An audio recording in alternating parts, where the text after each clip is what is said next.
आंध्र प्रदेश की राजधानी अमरावती से अहम खबर है। वज़ीर आला चंद्रबाबू नायडू की सदारत में काबीना का अहम इजलास मुनक्किद हुआ, जिसमें कई कलीदी फैसले किए गए। इस मौके पर चीफ मिनिस्टर नायडू ने वाईएसआर कांग्रेस पार्टी पर रियासत की साख को मुतासर करने और सरमायाकारी को रोकने की साजिश का इल्ज़ाम आयद किया। रियासती वजीर पी केशव ने काबीना को आगाह किया कि तकरीबन 200 मुल्की व गैर मुल्की कंपनियों को जाली ईमेल्स भेजकर रियासत में सरमायाकारी न करने का मशवरा दिया गया। उन ईमेल्स के पीछे वाईएसआर कांग्रेस पार्टी के हम ख्याल अफराद का हाथ होने के सबूत भी पेश किए गए।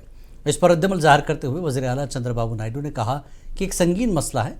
वाईएसआर कांग्रेस पहले भी ऐसी ही मनफी सियासत करती रही है। अपनी गलतियों को दूसरों पर डालने की आदत है और आवाम को इस हकीकत से वाकिफ़ करवाना होगा।